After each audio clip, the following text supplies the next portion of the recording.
In this video, we're gonna go over 5 easy steps to get your real estate license in the state of Florida. Let's dive right into the video.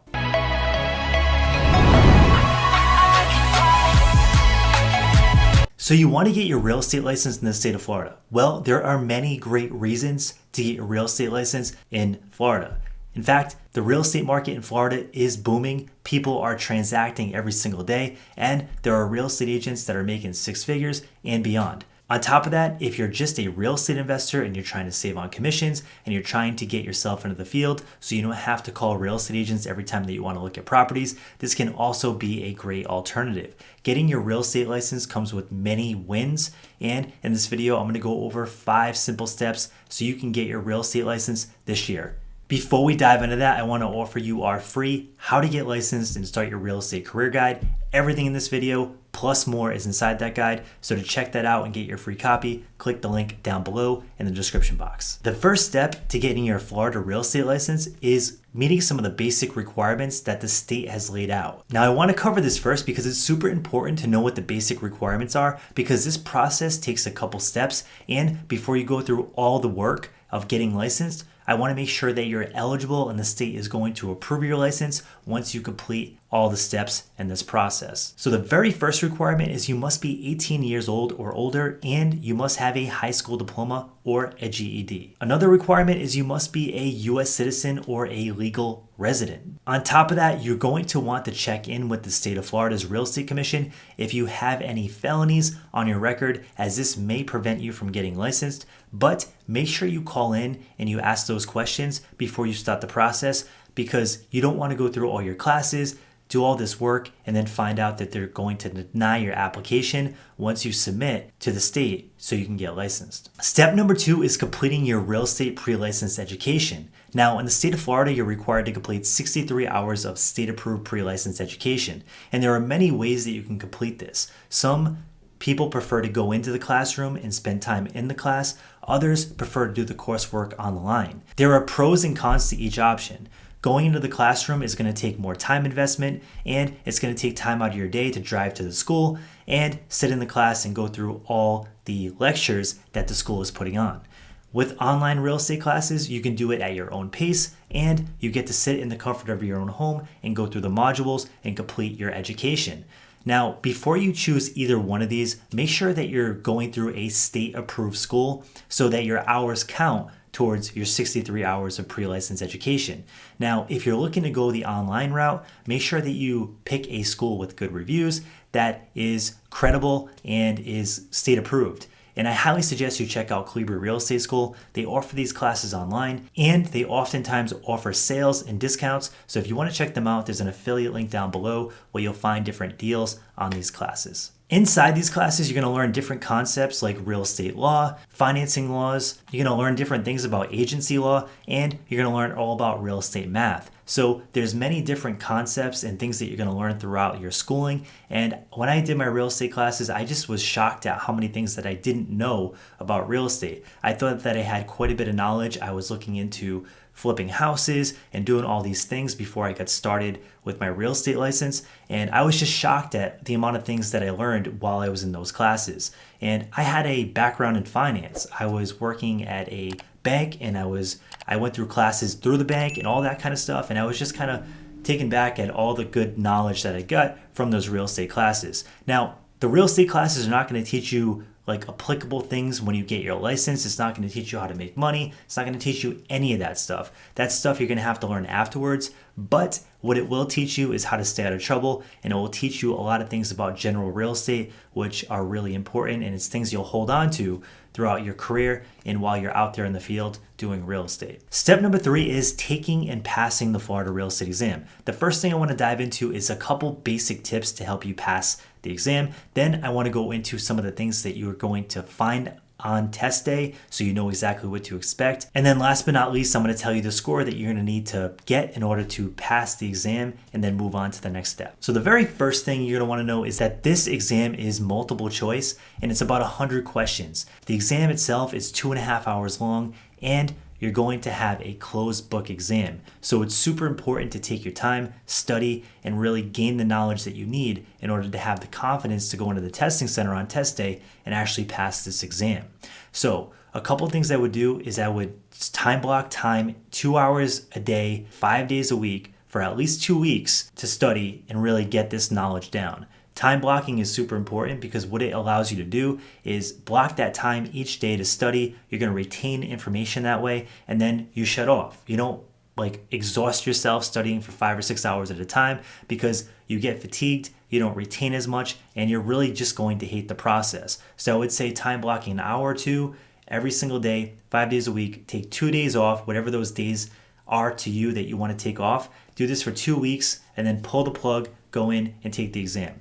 Now, if you don't like textbooks and you find them boring, annoying, and you just don't want to deal with that, I would highly suggest you check out study tools. I use these study tools when I pass my real estate exam.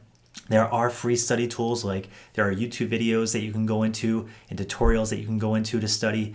And then there's also things you can do like create flashcards. This can be very helpful and it will help you when you're going through this process, because if you can find a study buddy to quiz back and forth, you're going to have a much more interactive experience. It can be a lot more fun. And when you're having fun, you're going to spend more time doing it and you're probably going to retain a lot more of that information. If you want to pay for a more premium product, you're going to probably get a better experience, but it just depends on your budget. With premium products, I would suggest CompuCram. CompuCram is basically a test simulation tool that is going to quiz you, it's going to help you study, and the best part about CompuCram is when you first sign up, it's going to take you through a quiz, and what that quiz will do is it will highlight all your strengths and all your weaknesses so you know exactly where you need to spend your time studying. You might be really great at the math portion of the exam, but you might be really weak in the agency or the laws part of the exam.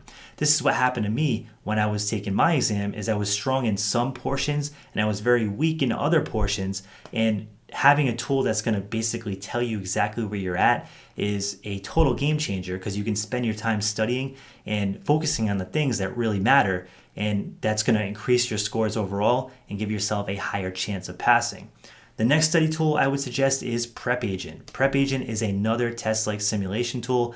They actually have a YouTube channel which you can check out, and they have a lot of free content that you can look at and study based on their YouTube channel alone. But they also have a course and a tool that you can go through. It's called Prep Agent, and there's an affiliate link down below to that as well, and there's an affiliate link to CompuCram. So check those out, see if they have any discounts and deals, but I highly suggest them, and they definitely will make a difference. It just depends on your budget and what you want to spend to study and get this process done. Once you study and you're ready to go, you're going to go into the testing center. You're going to want to book at least a day in advance. Give them time. Make sure that they have time on their calendar to get you in. When you go to the testing center, you're going to bring a basic non-scientific calculator for the math portion of the exam. You're going to bring a number 2 pencil, and that's it. It's not an open book exam. You're going to walk in, do your best, and make sure you read the questions multiple times before you submit your final answer, because some of the questions can be a little tricky, and if you don't do that, you might answer questions wrong that you actually knew the right answer to. So make sure you study hard, because you're going to have to get a 75% score or higher in order to get a pass on this exam. Step number 4 is doing your background checks and submitting your application to DBR to get approved for your license. So you've completed your pre-license education classes, you passed your real estate exam, you're going to do your background check, and then you're going to take all that stuff, package it up, send it out with your license application, send it out to DBR. It's going to take about 2 weeks to hear back from them with the stamp of approval saying that you're approved and you're going to get your real estate license. Now, step number 5 is the fun part. So you went through all the challenges of getting your license, you studied, you went through real estate school, you passed your exam, and now it's time to find the place to put your license and a place to work out of. So now it's time to find a sponsoring broker. And this part can be fun, but it can still be a little bit overwhelming because there's so many brokerages to pick from,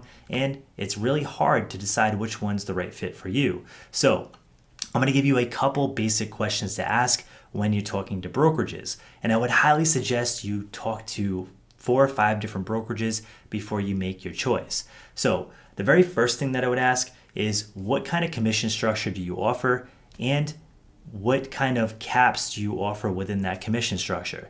Now, I do want to make sure you do realize that commission itself is not the most important thing. And trust me, I'm all about high commission splits. I'm all about putting more money in your pocket. But when you're brand new, mentorship and getting your business off the ground is the most important thing, because 100% of nothing is still nothing. So make sure you pick a brokerage that has mentorship, training, and support. But ask the question about commissions and figure out what kind of splits they offer. Some brokerages are 50-50, some are 80-20, some are 85-15. And what that basically means is if you make $10,000 and your split is 50-50, you're going to take $5,000, they're going to take $5,000, and that's it. And there might be other fees as well. So you're going to want to ask if they have any monthly fees associated with being a part of their brokerage. Some brokerages will charge $100 a month or $200 a month. It just depends on the brokerage. So you're going to want to make sure you ask these questions up front and make sure that you're getting the answers, because these are some of the important questions that really make a difference when you're picking a brokerage. The next thing to ask about is training and mentorship. So finding a good training and mentorship program can be really hard as a new agent. This industry has a super high failure rate, and a lot of the brokers just don't take new agents seriously, and they're not going to invest a lot of time and money into them. Now, some brokerages have phenomenal training programs, they have mentorship in place, and they have a really good environment that's going to take your business to the next level and get it off the ground quick. However, this isn't the case in all brokerages. So you're going to want to make sure you ask detailed questions as far as what kind of training do they have in place? Do they do weekly trainings? What are those trainings on? And last but not least, do you have a mentor that you can call when problems come up? Do you call the broker directly? Do you have a specific mentor that's going to work with you for your first 5 or 10 deals? Asking these questions are super important, because when you get into the industry and you finally land your first client, a lot of things are going to come up. You're probably going to be stressed out. You're going to want to make sure you're doing the right things. And when things go wrong, as they do with the real estate industry, you want to make sure you have someone you can call that's going to support you. Last but not least, I would find out what kind of benefits do you get for being a part of that brokerage. Some brokerages offer things like profit share. Other brokerages offer things like revenue share, which basically means if you take agents onto the brokerage, you get a small percentage of their commission when they sell deals. And some brokerages offer stock awards. So when you cap and you pay a certain amount of money into the brokerage, you get awarded stock, equity, and things like that, which can really help you build your wealth over time as an agent. As you might already know, a lot of agents don't have a retirement plan. You're self-employed. So having these things in place can be really good, and it can be a really good conversation to have. So we're currently at Real Brokerage right now, and they have a stock award program and they have revenue share. But the thing with Real Brokerage is it's a online brokerage. So the way it works is you get your own office or you work from home, and everything is on the cloud. It's very similar to eXp Realty, but if you want to go into a place that's in person, you might want to look at other options like Keller Williams or Remax or Century 21. There are so many different options out there. It just depends what is best for you. So if you want to find more out about Real Brokerage, definitely contact me. I'll jump on a 30-minute Zoom call with you, and I can go through it and see if it's a good fit for you, or maybe it's not. Regardless, make sure you ask these questions ahead of time to decide which brokerage is the right fit for you, so you can make an educated decision at this last step of the process. So once you pick your brokerage and you get your approved license application, you're going to be ready to start selling real estate. You're pretty much good to go. You're going to hang your license at your new brokerage, and you're ready to get started. So drop it in the comment section below if you're looking to get started this year and get your real estate license. I would love to hear from you. And if this video was helpful, smash the like button and subscribe. We come out with useful content on a weekly basis for real estate entrepreneurs, and I look forward to making more content to help you grow. Thanks so much and have a great night.